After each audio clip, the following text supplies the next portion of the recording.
انسان اس دنیا میں اس لیے آیا ہے کہ وہ اس دنیا میں ایسی زندگی گزارے جس سے خود اس کی ذات کو بھی فائدہ ہو اور دوسرے انسانوں کو بھی فائدہ ہو۔ دنیا میں انسان کو اللہ نے اس لیے نہیں کہ وہ لوگوں کے لیے نقصان کا سبب بنے، لوگوں کے لیے پریشانی کا سبب بنے۔ انسان دنیا میں لوگوں کو راحت پہنچانے کے لیے آیا ہے۔ انسان ایک ایسی مخلوق اللہ کی ہے جو دنیا میں لوگوں کے فائدہ پہنچانے کے لیے اللہ نے بھیجا ہے۔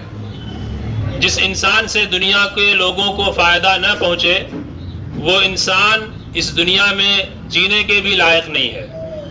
اگر اللہ نے انسان کو دنیا میں زندگی دی ہے تو وہ زندگی اللہ کی امانت ہے۔ امانت کسے کہتے ہیں؟ جس کی امانت ہے اس کا استعمال اسی کے اعتبار سے کیا جائے۔ ہاتھ اللہ نے دیا ہے، اللہ کی امانت ہے، تو اللہ کے اعتبار سے اس کا استعمال کریں گے۔ ہم اس ہاتھ کا مس یوز نہیں کر سکتے، غلط استعمال نہیں کر سکتے۔ اللہ نے آنکھیں دی ہے، ان آنکھوں کو صحیح طور پر استعمال کرنے کا ہمیں حکم ہے۔ ہم اس کو غلط طریقے سے استعمال نہیں کر سکتے۔ اگر ہم اس کو غلط طریقے سے استعمال کریں گے تو ہمیں مرنے کے بعد اس کے سامنے اپنے پیدا کرنے والے اپنے پالنہار کے سامنے جواب دینا پڑے گا۔ اور انسان ایک ایسی چیز ہے کہ اس کے ہر انگ سے، اس کے ہر حصے سے دوسرے انسانوں کو فائدہ پہنچے، اس کی آنکھ سے، اس کی زبان سے۔ ہمارے نبی صلی اللہ علیہ وسلم نے فرمایا کہ مسلمان وہ ہے من سلم المسلمون من لسانہ ویدہ، جس کے زبان سے اور جس کے ہاتھ سے دوسرے لوگ محفوظ رہیں، سیف رہیں، وہ کہیں بھی گزرے تو اس سے کسی کو تکلیف نہ ہو۔ ایک انسان وہ ہونا چاہیے جس سے جانوروں کو بھی نقصان نہ ہو، جانوروں کو بھی جو ہے اس سے پریشانی نہ ہو۔ ہم آج آپ کے پاس اس لیے آئے ہیں کہ آج ہندوستان کے اندر جہاں لوگوں میں بہت سی برائیاں ہیں، وہاں پر نشے کے تعلق سے بھی ایک عجیب بیماری لوگوں میں پیدا ہوتی جا رہی ہے۔ آپ کو یہ جان کر حیرت ہوگی کہ 2018 کی رپورٹ کے مطابق ہندوستان کے اندر 20% لوگ نشہ لیتے ہیں، یعنی ہر 5 میں سے ایک آدمی ایسا ہے جو نشہ کر رہا ہے۔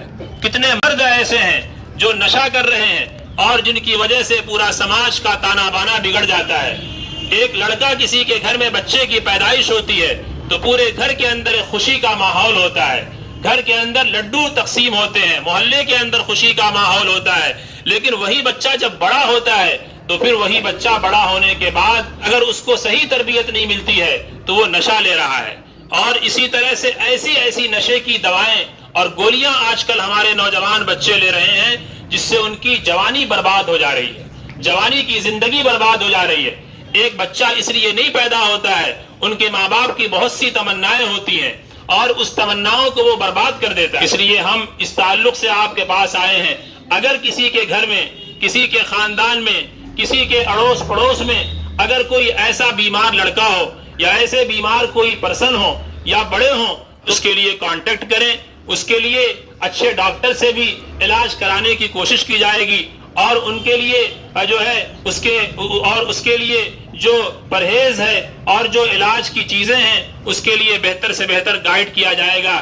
اور اس کے لیے ہم سب کو کوشش کرنا چاہیے، ہمیں اویئر ہونا چاہیے کہ ہمارے بچے کہاں جا رہے ہیں۔ 15 سال کے بچے، 14 سال کے بچے، 16 سال کے بچے کہاں جا رہے ہیں، کس سے وہ ملتے ہیں، کس کے پاس بیٹھتے ہیں، رات میں کہاں رہتے ہیں، دن میں کہاں رہتے ہیں، یہ ہم لوگوں کو نظر رکھنی چاہیے۔ اور اگر کوئی اس بیماری میں پڑ چکا ہے اور کوئی اس بیماری میں آ چکا ہے، آپ کو معلوم ہونا چاہیے کہ دنیا میں جو قتل ہوتے ہیں، اس قتل کے پیچھے، ناجائز قتل، ناحق قتل کے پیچھے ایک دوسرے کی جو جان لے لی جاتی ہے، اس کا ایک بہت بڑا جو ریزن ہے اور ایک بہت بڑی وجہ ہے وہ نشہ ہے۔ نشے میں جب انسان آ جاتا ہے اس کا ہوش ختم ہو جاتا ہے، اسے احساس نہیں ہوتا کہ میری عزت کیا ہے، میرے ہاتھ پیر کی طاقت کیا ہے، وہ سب کچھ کھو بیٹھتا ہے، عقل کا اور دماغ کا توازن ختم کر دیتا ہے، اور پھر وہ اس کے ہاتھ اور اس کے پیر سے جو چاہے وہ ہو سکتا ہے۔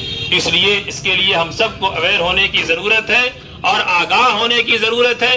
اگر کوئی ہمارے جاننے والوں میں اور جو ہے خاندان میں پڑوس میں محلے میں کوئی ایسا ہو تو ہینڈ بل آپ کو دیا جا رہا ہے. اس ہینڈ بل کے اندر جو ہے وہ موبائل نمبر بھی ہے, آپ اس پہ کانٹیکٹ کر سکتی ہیں.